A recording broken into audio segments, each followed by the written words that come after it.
name is Sherry Wilson. This is Outline of a Murder, the Smart True Crime Podcast. Hi, I'm Elena. And I'm Mom. What are you guys most excited about on Family and I probably shouldn't clap when I say Family Annihilators. Right. Excuse me. So what are you most intrigued about on Family Annihilators? Jeffrey McDonald, dissecting that and getting y'all's thoughts and points of view, because it's such a complex case. And I think there's so many little tidbits that you miss. Right. That other people, can bring to the table. Mom, do you know what ones we're doing today? Yes. Oh, you do? Oh, okay. McDonald, I knew that one. That's the only one I remember. Oh, and the Son. Aren't we doing the Son? The haunted house, supposedly? Yes, Amityville Horror. Mm-hmm. And then Chris Watts, the douchebag. Yeah. I have a special on it. Susan hasn't seen it that I'm going to let her look at this weekend. Yeah. Yeah, he's a scumbag. All right, so let me pull up some pictures. And we're going to actually start with John List. And he was the very first family annihilator that I had heard of. That's actually what kicked off my true crime interest, hobby, I guess you could say. And I think I was maybe like 13 or I might have been 18. Anyway, I remember seeing him on Unsolved Mysteries. And he had not been caught at the time. Mm-hmm. And I got to tell you guys this. So I'm at the store the other day and this cop comes in and he's wanting to know if we can shine up his badge. And we're like, well, not sure because it's usually like brass and maybe nickel or something like that. But we'll put it in our cleaner and see what happens. And he's been on the force, I think, for like 18 months. And somehow we got on true crime. Oh, no. He said, hey, did y'all hear about the dead body we found the other day in a house? And we're all, no. He goes, yeah, we think it's probably an OD. Okay. And he said, I love true crime.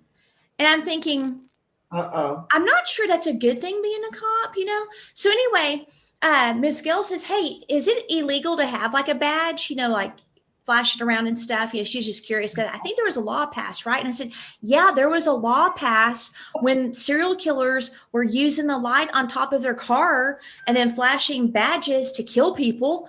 He goes, oh, yeah. He said, it's illegal to have one. He said, but I just love true crime. He said, I watch it and then I apply what I learn by watching it to potential cases. Like the other day, we had a shooting somewhere. And I'm like, we had a shooting and an OD.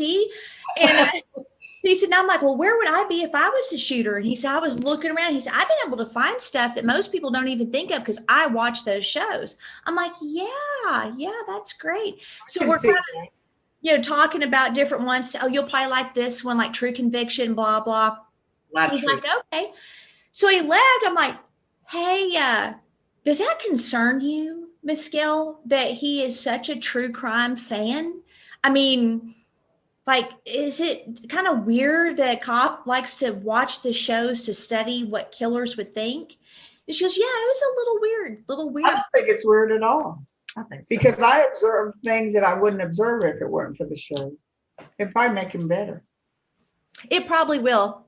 I think to me it's weird because he is in law enforcement and he's supposed to be on the good guy side. And I feel like that could turn very easily. That's the thing. Right now he's using it for good. And hopefully he'll continue that way.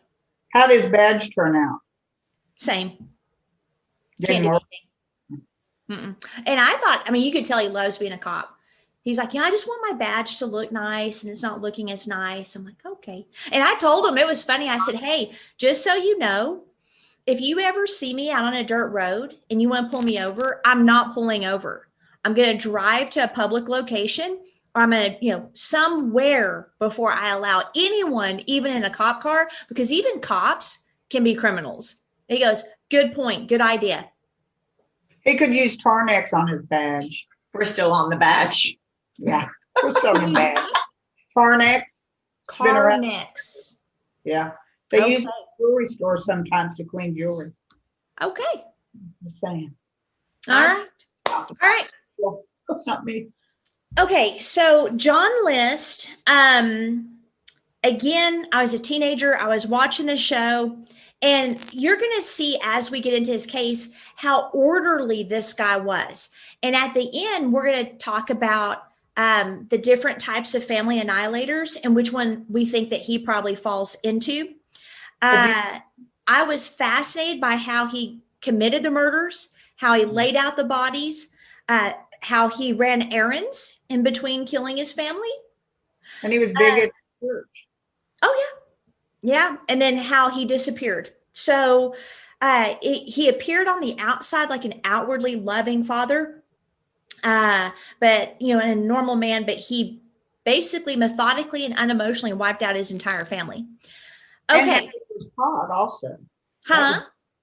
How he was caught was interesting. It was very interesting. Yeah. And I got Yeah. pictures and everything. Mhm. Okay. So we'll start with who John List was. And he was raised in a very strict upbringing in Bay City, Michigan. I'm not sure where that was, but his dad was 66 and his mother was 38. Ooh, Oh. that's Yep. Yeah. So that was when he was born. And also his father and mother happened to be first cousins. Oh. Yes. So his mother was domineering and overprotective. She wouldn't let him play with other kids because she's afraid he'd get hurt or get dirty. So he had no friends. He spent most of his time alone, and he was also ridiculed at school. And I'm sure it's probably because he didn't have a lot of social skills, just because he wasn't allowed to play with anybody. And then he joined the army in 1943, and he was actually in the infantry in World War II. I thought that was interesting. He was precise, exact, and very smart. And then once he got out of the war, he attended the University of Michigan, and he earned a bachelor's in business administration and a master's in accounting.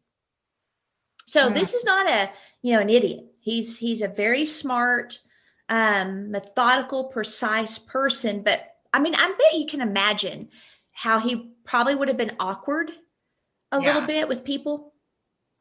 So then he married a lady named Helen in 1951, and she had a daughter from her first marriage named Brenda. And at the time of the murders, Brenda had already moved out and was married, not murdered, was married. And so Helen was a widow. And as we go through his history, you'll see that was very important to him because he, like you said, he was very religious. He was very involved with his church. There's no way he would have married a divorced woman. right. So she was a widow. And then after they got married, they had 3 kids of their own. Patricia, she was the oldest, then John, which was his namesake, and then Frederick. Okay. In 1965, so this is 14 years later, they moved to affluent Westfield, New Jersey. And he was a vice president and comptroller of a bank. I don't even know what a comptroller is. Do y'all know what a comptroller is? Something to do with accounting. Okay. I've heard of it, but I don't know. We had one at the office. Or we do. Okay. So they lived in an 18-room mansion. Right. What? Mm-hmm. And so this I didn't know mansion, that. I mean, I don't know how he did it as VP. I mean, I know some, owners of banks, presidents, stuff. They don't live in 18-room mansions. So even today, that just kind of seems weird with what he did for a living. But Wasn't it had he a embezzling money? do what? Wasn't he embezzling money? Not that I could find out. Oh, okay. It had a speaker system that played music throughout the house. Kind of a big deal back then. I It was had just a talking about here. Oh, you want a speaker system? Yes. It had a ballroom and a Tiffany skylight that was worth $100K back then. And that Tiffany skylight will be very important. Also had marble fireplaces. And then his mother lived with them at the time. And so they were strict Lutherans, I guess. He was a Sunday school teacher at his church. I mean, you can just kind of picture this family was the epitome of the American dream, et cetera, et cetera. So let me show you a couple pictures. So this is John and his family. So as you can tell, that at the time this picture was taken, Brenda was already moved out.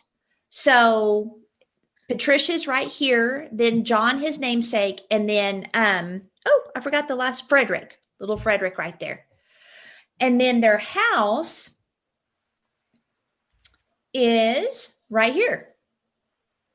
So yeah, an 18-room mansion in New Jersey. Unless he got it at repo. No, For inheritance, his mother's money, maybe. nope, didn't show that. Now, I do wonder if it was the mom's money. I wondered if that was definitely something that was going on. Maybe she had some money. I do know he made a good living. Just it was a mystery how he could afford a house like that. Back then it was cheaper too. Yeah, but when you put apples to apples for that economy, I don't know.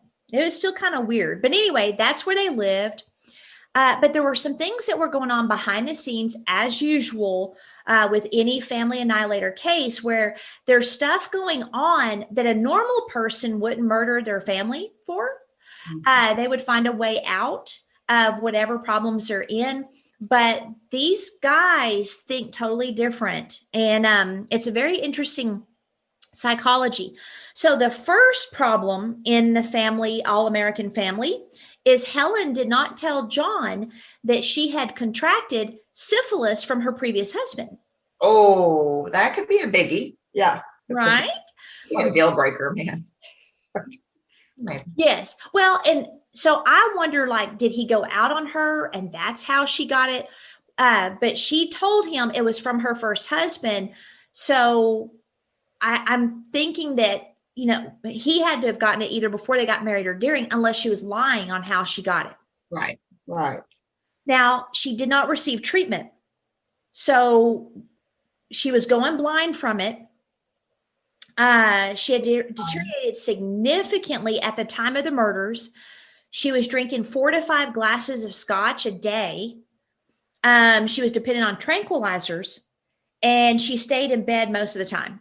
So the syphilis was definitely, you know, and they say that's what killed. Well, yeah, Al Capone. Mm-hmm. Went into his brain. Yeah, and I think it like causes, you know, like obviously brain deterioration, but also like their personality changes. Oh, yeah. And they can get more violent, not think clearly.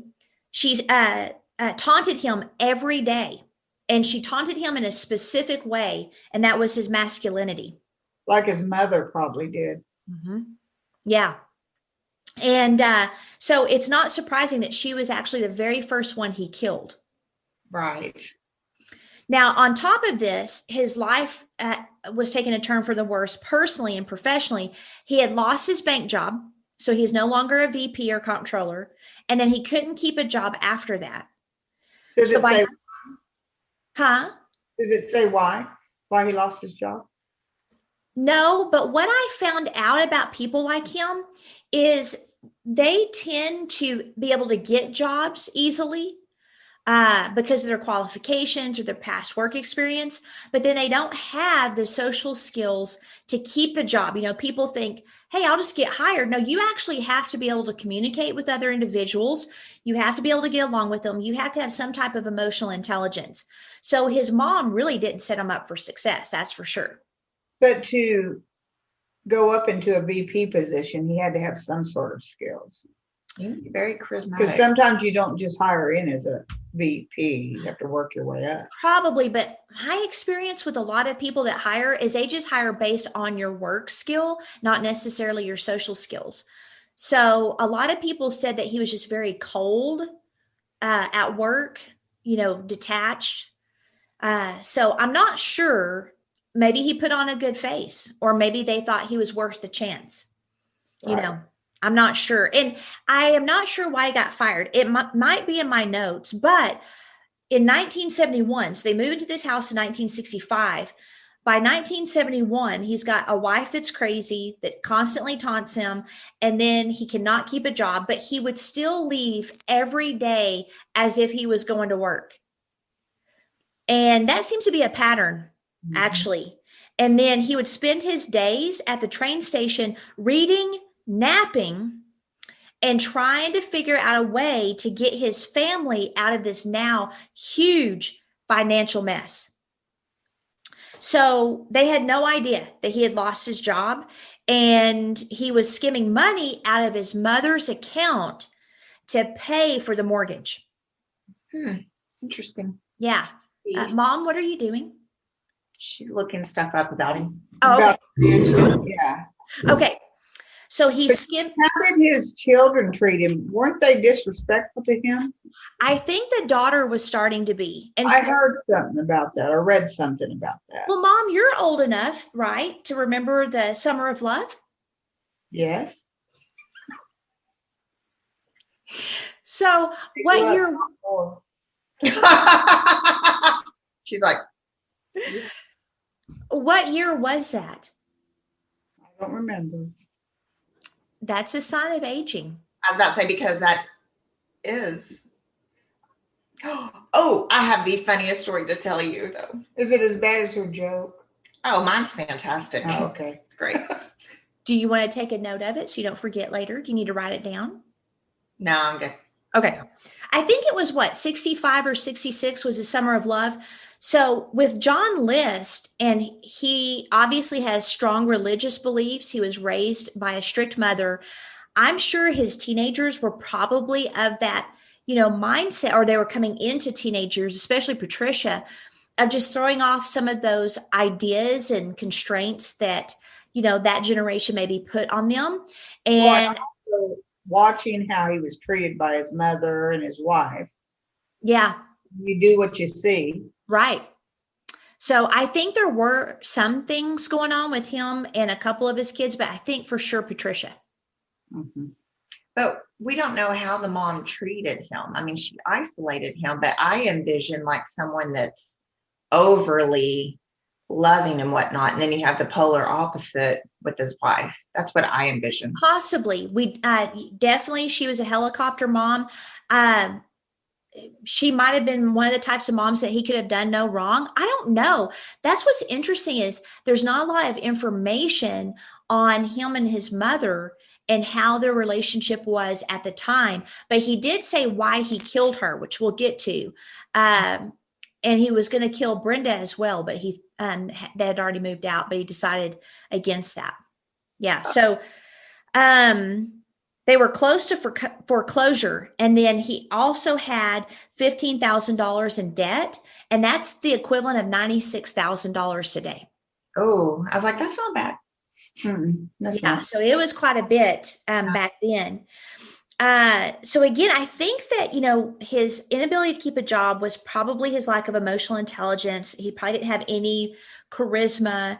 His mom didn't really set him up, to process failure well, to process probably conflict and how to get out of problems very well. And I'm not saying that what he did was her fault. You could just kind of see a setup, but also something's wrong with him, and if you keep a child bound in fear, the brain, the way it works is if they're in this high anxiety state and they've never learned how to process fear, they're not going to see any opportunity. They're not going to be able to troubleshoot. They're not going to be able to look for ways out. That fear will actually heighten their ability to only see threat.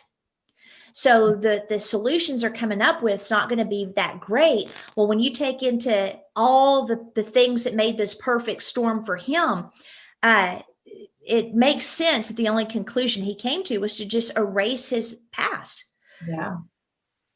Now, he would later say that he felt he was letting his family down. And I'm thinking probably murder is letting them down even more. But he said, I grew up with the idea that you should provide for your family. And to do that, you had to be a success in the job that you had, or you're a failure. And that was not a good thing to be. And of course, they had welfare. He could have gotten on that. But he said that would have been excruciatingly embarrassing. And it would have also violated, oh my gosh, I got a hair. It also would have violated his principles of self-sufficiency they learned from his father. So murder wouldn't be embarrassing, I guess. That's what I have. I'm like, Egotistical pride, thinking he can do away with it. It's an excuse. yeah, to get away with a murder. Yeah, and it's, But you did for a long time. and like, it obviously doesn't make sense to us, but it just was the only thing that made sense to him, was to kill off his entire family. So he explained in a 4-hour interview after they caught him in 2002 how he worried that financial hardship would split his family and turn them away from their faith. But murder wouldn't. So it forced him to make a tough decision. He said, I finally decided the only way to save them from that was to kill them. You know, after the murder also, he was very religious after the murder. For even to, he's not dead, but to his death. Yeah. Still religious, super religious. So he committed murder. I don't understand that. I don't either. It doesn't make any sense. Okay, so on the day of the murders, it was November 9th, 1971. It seemed like a normal day. John sent his kids off to school like normal. He then took 2 handguns, a 9mm pistol that he bought as a souvenir of World War II, and then a .22 to the car to load them. What his family didn't know is that he had been going to the shooting range to practice before killing them. He walked into the kitchen and he shot his wife from behind in the back of the head as she drank her coffee. He then went upstairs where his 85-year-old mother was eating breakfast. He kissed her and then shot her in the head. He returned downstairs and he dragged his wife's body into the ballroom. And then he cleaned up all the blood so his children wouldn't realize what was going on when they came home from school. Okay. And he kissed his mother and he claimed it was like Judas. Right. So he then went to the post office to stop the family's mail. Okay. That's very important when you kill your family, to stop the mail. He then went to the bank to cash out his mother's savings bonds, and he made sure that he had the correct interest down to the penny. Okay, you got to get that interest, right? He then returned home to make several phone calls explaining that his wife and children had gone to North Carolina to visit his wife's sick mother, and he was going to follow them in the car. So now he's setting up his alibi. Now he's setting up the after effects. So it takes as long as possible for them to discover. So he has time to get away. Right. Okay. So then, all that killing and running of errands made him hungry. So he took a lunch break. You got to have your energy when you're shooting your children. I'd be hungry. I'd be hungry. Right. So he fixed himself a sandwich. And he sat down at the table where he had shot his wife and he ate his lunch. He later chuckled about it. Then he shot his oldest daughter, Patty, age 16, first because she was the first to come home. He then shot his youngest, Frederick, age 13, when he came home from school. And then he went to John's high school soccer game and watched it because John was his favorite.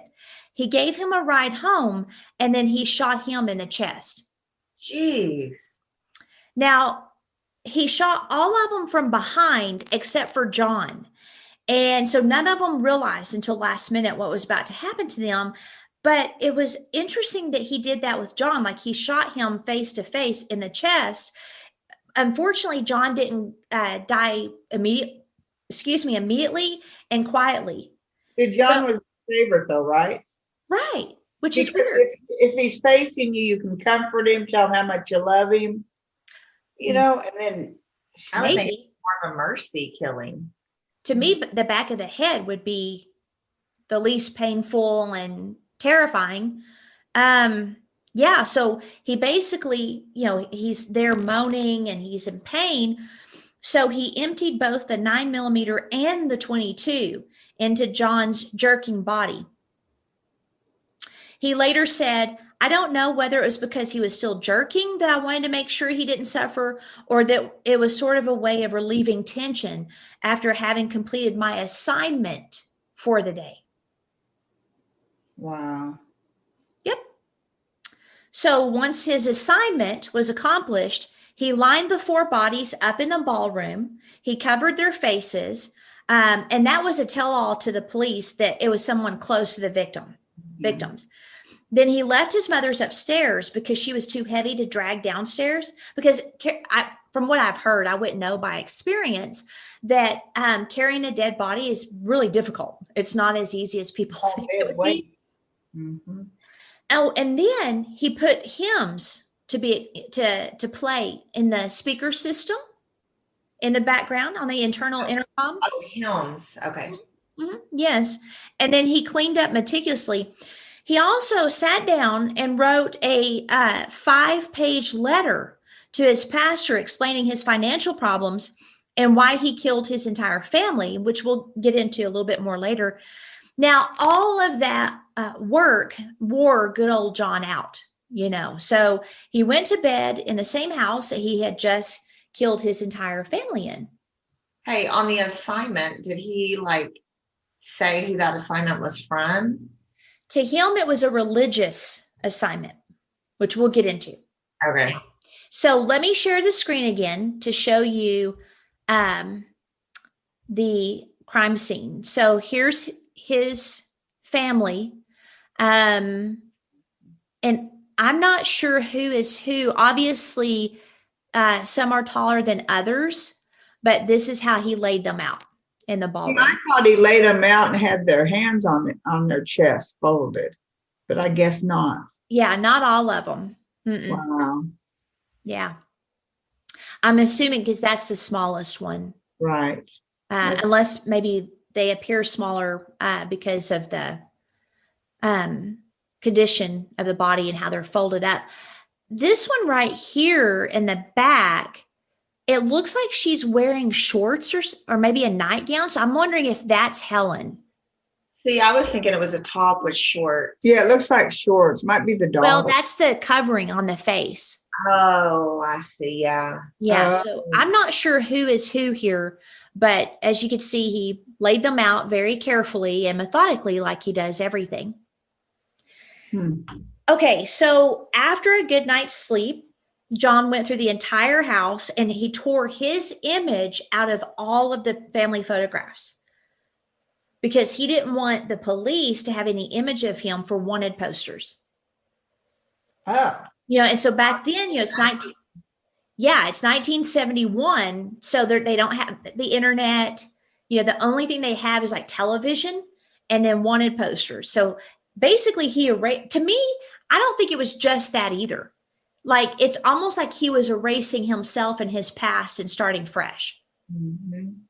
Well, they had to have one photo because they had photos of him. Right. They obviously found a couple, and maybe he overlooked some, or maybe they had some at work. Church, maybe. Yeah. Yeah. That's a good idea because churches like to take photographs of like their leaders and stuff for some reason. So he then drove off. He disappeared for 18 years. And at one point, they wondered if he was a suspect for the D.B. Cooper case. Y'all remember that?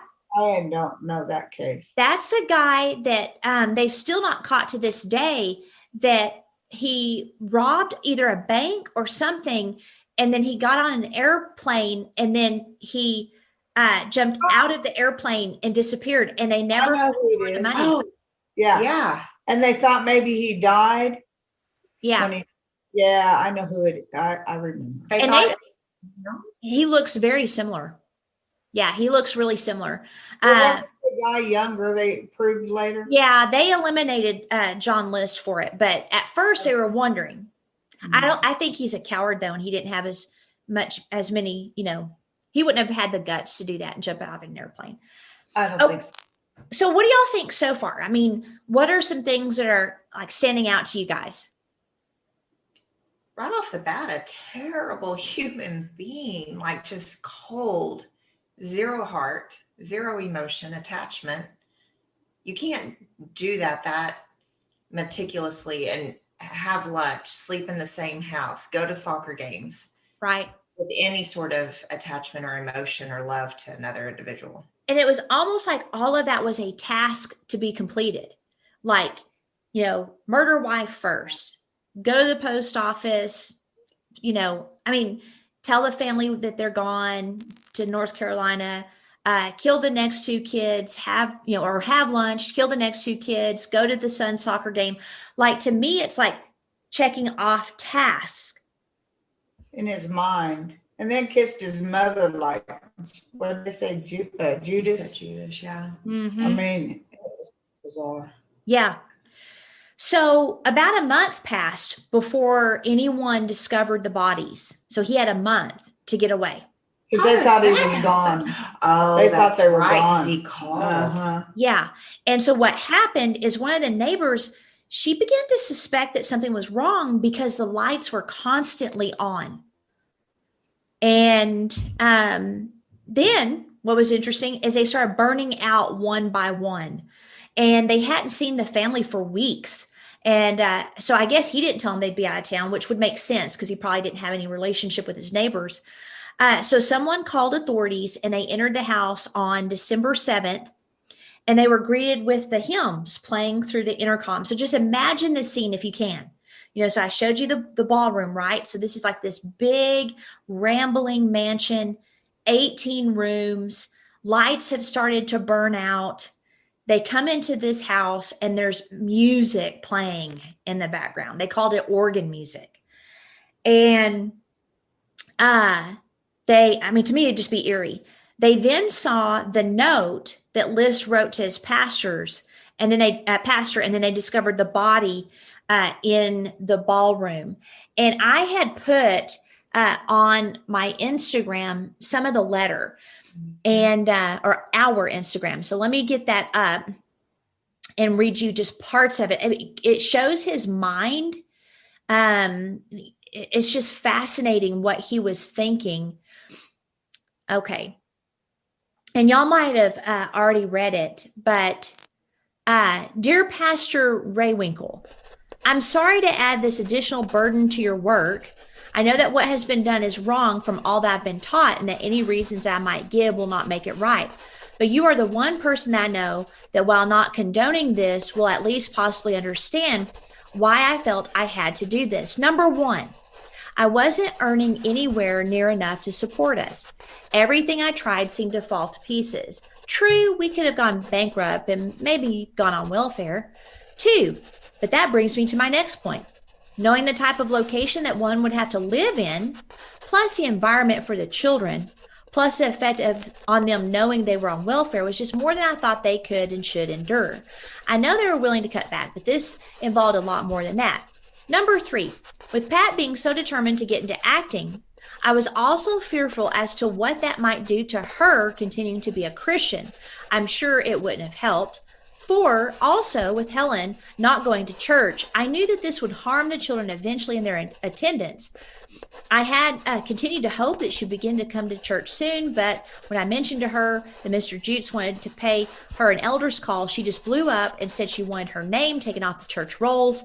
Again, this could have only had an adverse result for the children's continued attendance. That's amazing.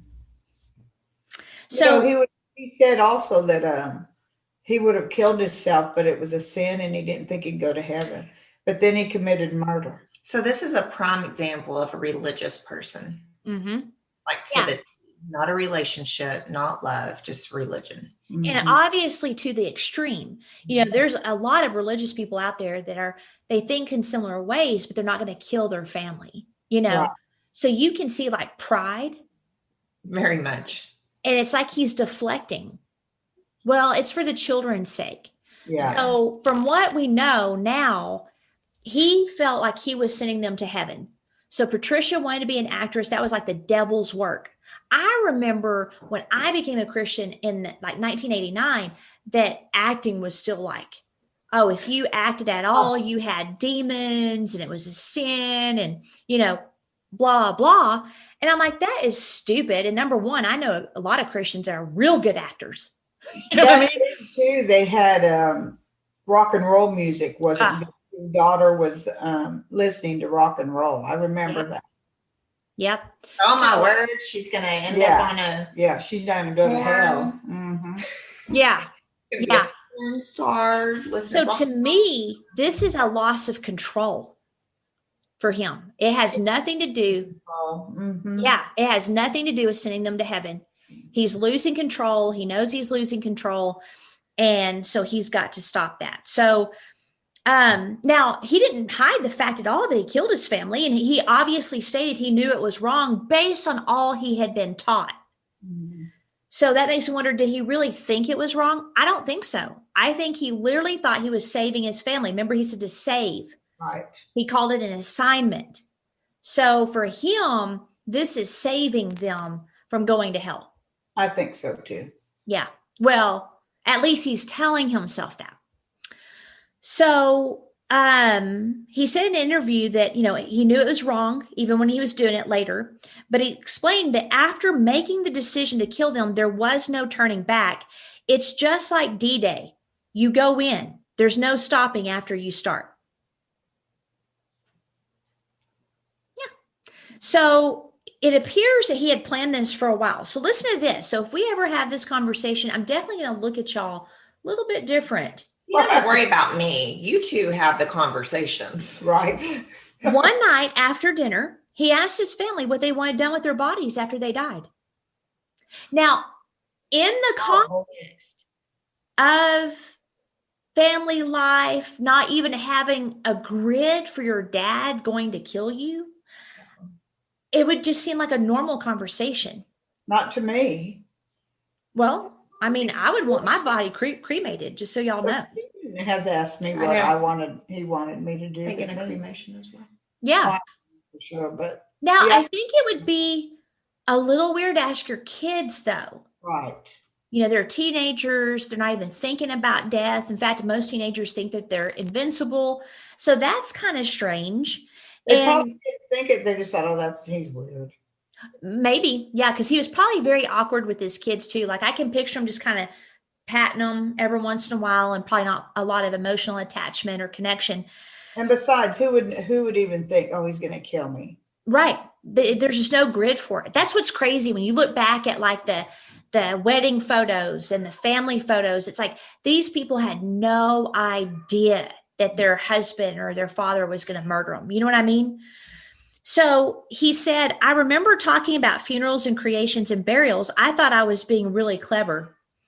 So this tells me it wasn't just financial and religious either. He, like any dysfunctional psychopath, wanted to kill, and he had no empathy at all for what he did.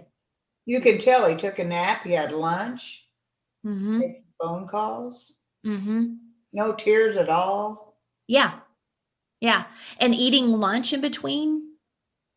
Yeah. What task did he do that made you think that? Calling funeral? The first thing is, shooting his family in the back of the head. Oh, you just read something and then said that points to me. Oh, that it wasn't just financial or religious. I think he wanted to kill his family. And we'll get into more of that in a little bit, but yeah. So after they discover the bodies, the FBI, so now the FBI is involved. And they found his car parked at Kennedy International Airport in New York City. After that, the trail went cold. Now, fast forward May 21st, 1989. So I was 16 at the time. And it was America's Most Wanted, not Unsolved Mysteries, America's Most Wanted. And they were doing the episode on John List. And this is what got me hooked right off the bat. And so they showed this bust. And this is just fascinating to me. The age demon and busts weren't used back then like they are now. Right. And so this is a guy. So obviously from the pictures in the background, they had something. You could tell he's like wearing a suit. So it does look like either a church photo or maybe a business photo. And so this guy, he basically... his name is Bender, Frank Bender, and he's a forensic artist, and he was hired to do an aged John list. And he talked about how he thought an aged list would look like. He gave him a hawk nose, grizzled eyebrows. I mean, I don't know what's up with old men and their eyebrows, but that definitely happens. And then he went ahead and put the horned rimmed glasses on him. And the reason he did that is it was a theory of various psychologists that List would keep wearing those glasses because it would remind him of more successful days. So that's a good point. 22 million people saw it, and the tips started coming in. So this is the bust right here. And this is John List when they got him in trial. Look at that. That is incredible. It looks like the only thing is maybe in the bust, he aged him a little bit more than he actually looked. But other than that, I mean, down to the hair and everything, he looks just like him. Incredible. He does. And the glasses. Yeah. They're like, I mean, almost identical. So that is amazing to me. And it worked. So one tip came from a lady in Richmond, Virginia, and she thought her next door neighbor looked strikingly similar. Not only that, but her neighbor was also an accountant and a churchgoer. Oh. Uh-oh. You think he would have changed professions? Huh? You think he would have changed professions, but No. criminals go to what they know. Well, especially a person of his makeup. You know, he's not going to want to try new things. He's going to go to exactly what he's good at, because this is all about ego for him. And so he definitely doesn't want to try to do something new that's outside of his normal. But he did try. He worked at a few other businesses.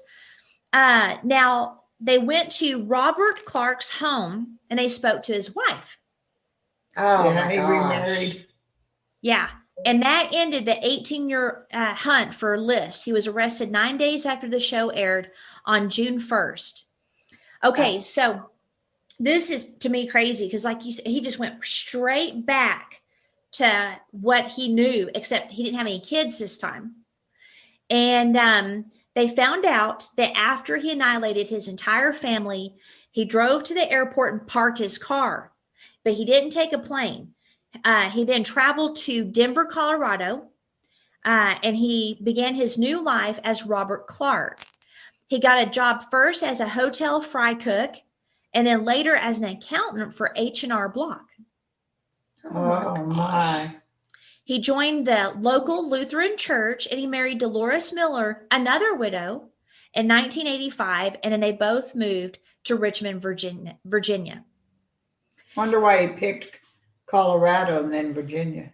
I'm not sure. Now, here's what's crazy. List caught the tail end of this show with his wife. Oh no. And he later said, I was perspiring like anything, but his wife did not connect her husband to the family annihilator being highlighted on America's Most Wanted. It looked just like him. But the neighbor did. Why wouldn't the See, wife? Here's the thing again. She's got a connection to this man. She's been married to him since 1985. It's just not going to enter her head that he is this man on TV unless he was abusing her. So like you do see where women that are married to someone, they see like, you know, weird behavior or, you know, she met him in church. I mean, that right there would probably, there's no way she could tie him to that. But anyway, if they've been abusive or acted strange, then they'll start kind of connecting the dots. But remember Liz with Ted Bundy? There were just things that were weird that she started connecting the dots to, like Gone at Night, the Plaster of Paris, there were some things that were kind of strange. But even for her, it was just like, there's no way. So if this lady is a widower, she met him, you know, at church, and he's just this accountant that goes to work every day. They work in their garden maybe in the summers and watch TV in the winters. You know what I mean? I could see how she just would not connect the dots. Neither wife, they didn't show was abused. Right. Yeah. And that's another thing with these family annihilators. A lot of times they have overbearing wives and they will just bottle everything up and then eventually end up. We'll see that with Chris Watts. Okay, so he went on trial. His defense lawyer tried to get the letter that he wrote to his pastor dismissed because it was like, pastor, parishioner confidentiality. But the prosecutor's like, no, because he abandoned the letter when he left and he left it out in plain sight. Oh, smart. Oh. Yeah. So he had no thought of confidentiality. If he did, he would have mailed it straight to him. So the judge agreed. The letter was admitted. He was convicted and sentenced to 5 consecutive life sentences.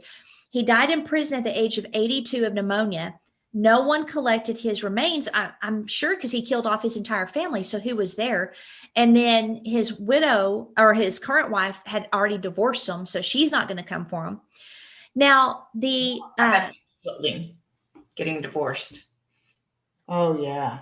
So the house ironically burned down a few months after the murders. Oh, that's interesting. Yeah. And they're not sure why. They don't know if it was arson. They don't know if maybe it was, they don't know why. It just burned down.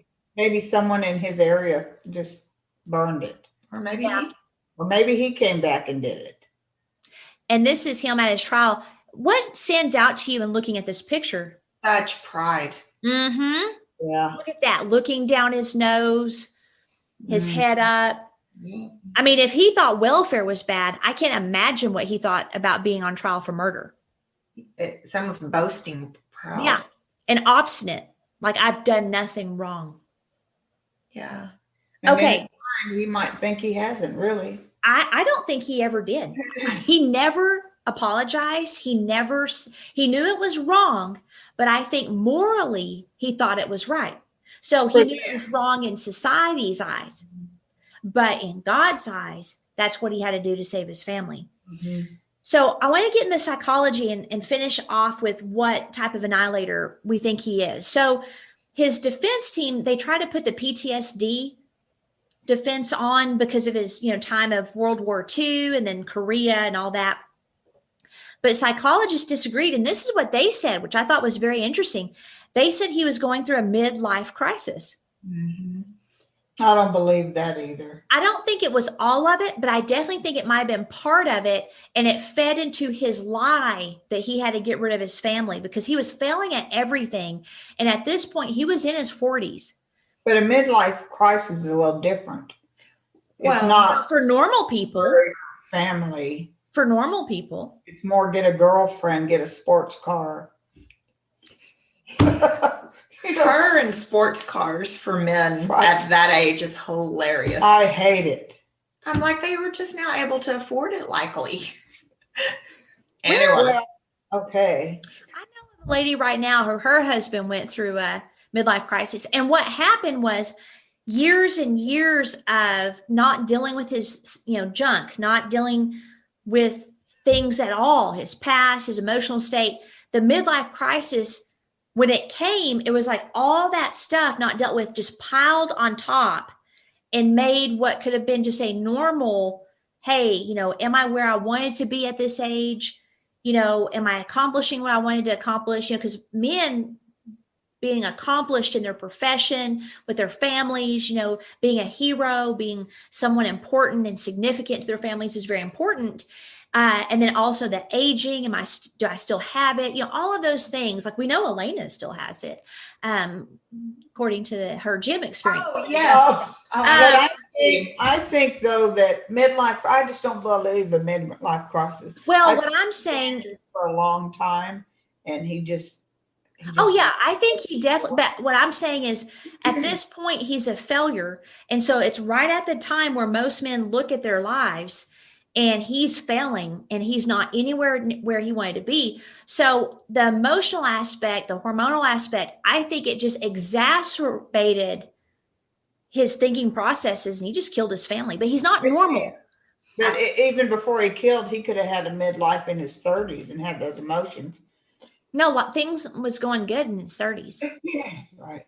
And I mean, the hormone aspect of it, I just think that's responsible for many things, especially when men get to that age too. And not excusing, of course. I just think that if you're already having those things going on, and then you add this to, was it the one straw that broke the camel's back, you know?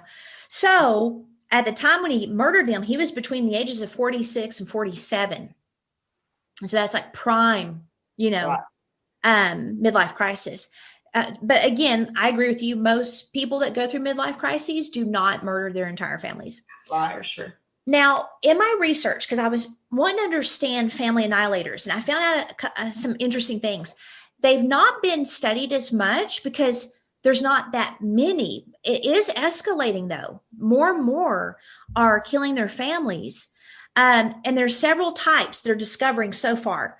Self-righteous, anomic, which is the socially unstable and alienated, disappointed, and paranoid. Those are 4 of the types so far. And I think from his letter to his pastor, we can definitely put him in the self-righteous. Right. I think so. So too. self-righteous. Yeah, self-righteous, anomic or socially unstable and alienated, disappointed, and paranoid. Okay. So I think he's actually probably 3. Right. The self-righteous, the anomic, and the disappointed in life. Yeah. And I came across this YouTube video by a Dr. Grande. He actually analyzed John List in a case. And he's a licensed mental health counselor, and he discussed what's called an OCPD killer. So an OCPD is obsessive compulsive personality disorder. Now, it's not OCD, okay? So this is a little bit different, but he defined it as an anxious, fearful disorder. And here's the thing. People who are anxious or fearful, they have to control. When they feel like they're losing control, then they have intense anger or rage. So a lot of times when people get angry, it's actually a loss of control they're feeling for whatever reason. So did he analyze him in person or just the notes of the case? Just in the notes of the case. And then he also is OCPD is an avoidant and dependent personality disorder cluster C, which I'll get to that in a second. And then perfectionism, rigidity, negative affectivity. In other words, he doesn't have that emotional state where he connects with others very well. Interpersonal aggression, and then the need to control other people. Interpersonal what? So like with his relationships, it's building up this aggression on the inside because of his relationships with those around him. And his desire to control, I mean, that was apparent when he's killing his family for his reasons. Right, because he didn't want his daughter to be an actress. Right. I mean, that's obsessed control. And I looked up negative affectivity just to get a little bit of a better definition on Wikipedia. And it's a personality variable that involves the experience of negative emotions and poor self-concept. It subsumes a variety of negative emotions, including anger, contempt, disgust, guilt, fear, and nervousness. So I think his family was a reflection to him of his own hatred for himself. You do? Mm-hmm. Because the negative affectivity is centered in how he sees himself. He's angry at himself. He has contempt and disgust for himself. And I know it sounds weird, but a lot of people I've met that are like him to a degree, obviously they don't kill people, their criticism of others, their need to control others is actually a way to cope with their own critical view of themselves. In other words, I'm not as bad as these people. See, I don't think that. I think he thought he was smarter, more prideful. Well, yeah, of course he thought he was smarter and more prideful. His hate was towards the family. I don't think he hated himself at all. I think he did. Yeah. I've met a lot of C personalities, and they really do have a lot. They're very critical of themselves, but they don't like to deal with that aspect. They don't like to dig around in that aspect. So they will constantly blame other people. They will be critical of other people. They will feel aggression toward other people internally if they can't control them. So I don't know. I think he was. In his interviews, there's not really anything that shows, to me, that he hated himself at all. He just thought he was superior. He was. Well, you can't confuse feeling superior with hating yourself. No, I know, but I don't see anything in his case that I've read that any comment he's ever made that was negative towards himself. Yeah, they usually don't. Well, in this disorder. And then the cluster C personalities are plagued with intense anxiety and fear.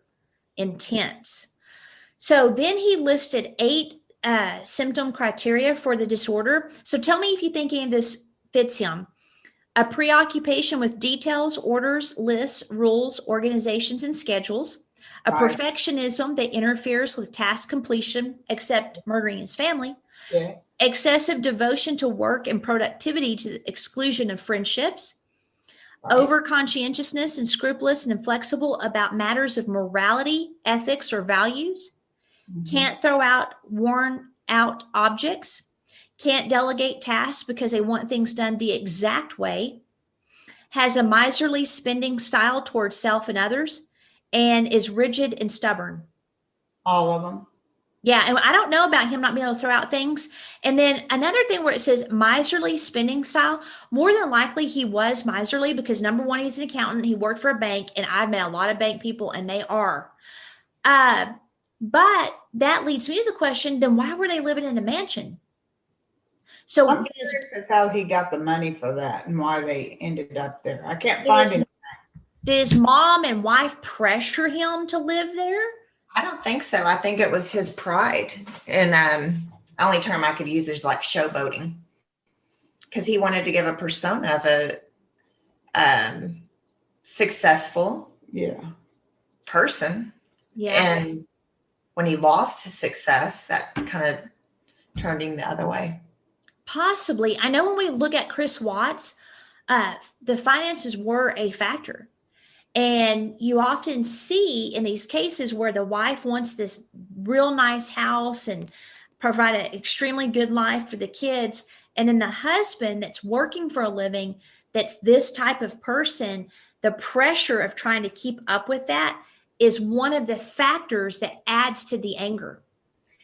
But here's my thing in comparing those two, and why I feel like his is different, is that he was, very boastful, and like his demeanor was proud, and I don't know how else to say it. But then when you see Chris Watts interviews, he's more like not shameful, but almost meek, I guess. Well, and I don't see any boasting with John. I see him stating facts. The pictures you showed, that's pride, but not necessarily boasting about accomplishments or anything. But it's not either. Yeah, I couldn't find in any of his interview when I read the transcript with Chung, I can't remember her first name, of him boasting about any of his accomplishments, but he definitely was morally superior in his views compared to his family. And if he was like that with his family, I'm wondering if he was like that with coworkers. Yeah. There's no telling.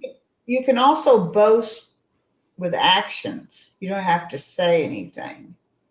So he had the mansion. But that was it. It was from the wife's. Yeah, I'm just wondering because like his clothes were very conservative. His car was conservative. Yeah. He just seemed like an unassuming, nerdy accountant. Invisible. Yeah.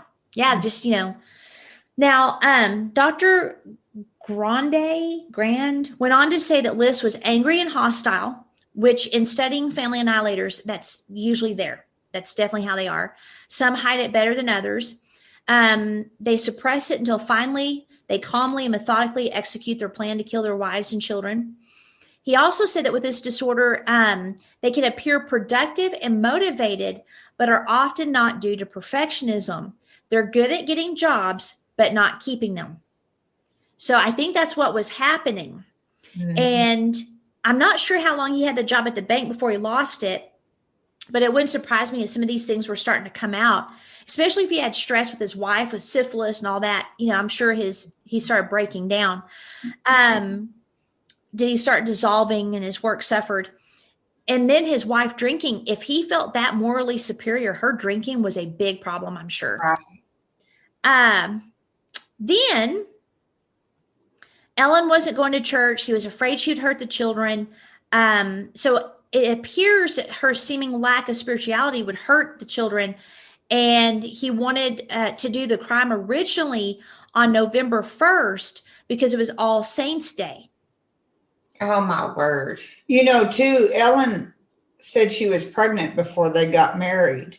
And so he didn't want to marry her, but he ended up marrying her. And then she said she wasn't pregnant. Oh. Yeah. He already had Brenda. Ooh.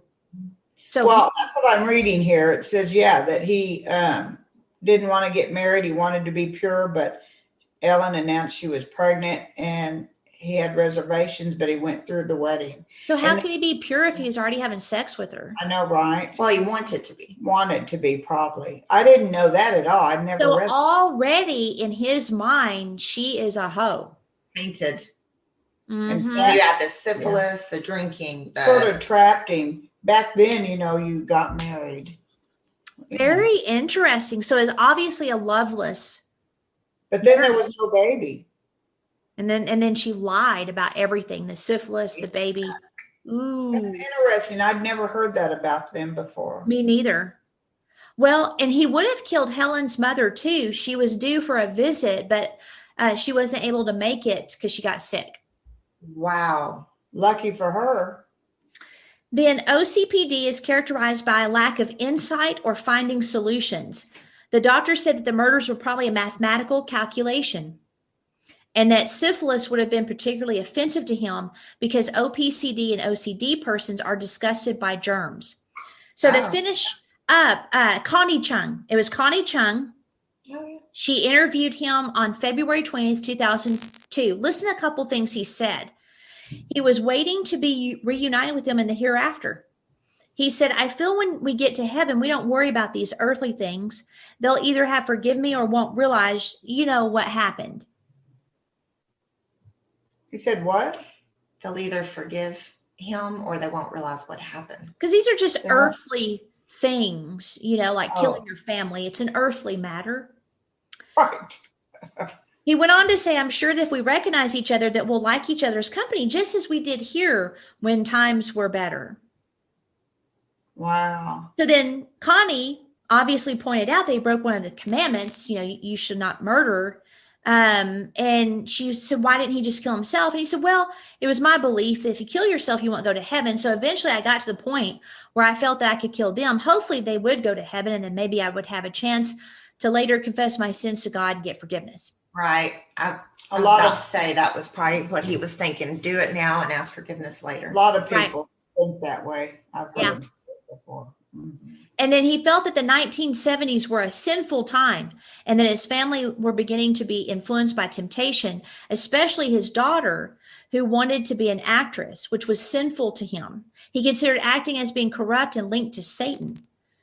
Now, there are some pretty disgusting things that happen in Hollywood, so that, there might have been reasons for him to worry about her, but not to kill. He decided that killing them before they could renounce their religion would save them from hell and send them straight to heaven. Boy. So I think, he killed his family. He wrote these ideas to his pastor to make himself look better, like the hero, and to rationalize him killing his children. The youngest one, I can't remember his age, but it was, ridiculous. And he had convinced himself that it wasn't as sinful as it was. Now, a Dr. Stephen Simring examined List years after his arrest and said that his sense of neatness was a result of a compulsive personality. That List, get this, showed no evidence of anything that approached genuine remorse, and that he was a cold man. Yeah, none of his interviews he ever apologized or anything. Yeah. It's interesting there wasn't any signs with the second wife. Surely he didn't keep the job for 15 or 18 years. You know what I mean? know. I mean, he's a serial killer. They usually kill. Not technically. A serial killer isn't by how many people they kill. It's by them killing in a series over a period of time. So just the fact that he killed his entire family doesn't make him a serial killer. But I don't, that's a really good question. I mean, did he work at H&R Block that entire time, maybe? Yeah, surely he would have broke again. Once you kill, you usually can't just stop. Or he got his fresh start that he thought that he could. He made it work. Right. And they didn't have any more kids, so he didn't have to worry about that. But his mindset would be the same. It would be. It sure would. And then I wonder, did he find killing distasteful? Like it was a task he had to do, but it was distasteful. And maybe some of the emotion, even disgust, or maybe it was unpleasant, cleaning up the blood, all that. Maybe he just never wanted to do it again. Yeah. Not the emotion part of it, but I could see cleaning up. And well, even though he had no empathy for them, they can still feel emotion. And so I don't think he felt any remorse, but maybe disgust with, having to mess with all that and just the stress of having to hide it and, fear of getting caught. So as late as 2008, a parent told a reporter in New Jersey that children wouldn't even walk past the property, and some didn't even want to live on the same street. Like most horrific crimes of this nature, the trauma isn't just the victims or the families. The entire town, village, or city is traumatized and haunted, and some for decades. In the first house where it was murder, or the second where he lived? Where the murders occurred. Oh, yeah. Yeah. Oh, I wouldn't want to either. Would you? I wouldn't. Bad mojo. Right. No. It's a house. I don't know. Wow. No, not that house where the murders occurred. But if I wanted a house on that same road, I'd be like, it's a house. It serves its purpose. Yeah. I'd probably be like, that's where Liz murdered people. I could see y'all going. Give tours. There are people that do, well, you told us that do Jack the Ripper tours in England. Yeah, I went on it. Mm-hmm. And Amityville, they used to let you go in the house. They don't do it anymore, but they used to give a little. That's tour. our next case. That was an interesting one. It is. So what I'm going to do, do y'all have any other thoughts though about John List? I don't. Were there any interviews with the mother-in-law? I'm wondering what Good question. I don't know. Well, the wife, the second wife. Oh, well, she divorced him. But still. Yeah, I'm wondering what she thought. She write a book? Did she have an interview? Those are good questions. You ought to write them down and I can check them out or send me a text. Definitely would write a book. Yes, I could see that. Mm-hmm. You would write a book? Sure would. What would your title be? Give me some time to Jilted. Just so other people could know how he was and what to watch for him. Things you didn't know, and the monster. No, there's a book called Monster. Monster number 2. So let's say that what it would be. It'd be my list. But it's not your list. My list. But his last name, it'd be her husband. My list. Got it? You get it? My list. Well, I get it, but I'd be confused. Like, do you have a list of people you want to kill? No, my list. Because my husband, my and just list. Like this. Yeah, sort of downward. Right. My list. We got it. That's an excellent title. It's your dream, Mom. Well, what would you title it? What would you title it? Jilted. My life with a douchebag is probably what I would call it. Well, yes, that's not a good title. No, mine's much better. I know what I would title it. You ready? Well, Dear John. Bam, bam, mic drop, mic drop. Where are you going? She's got a potty.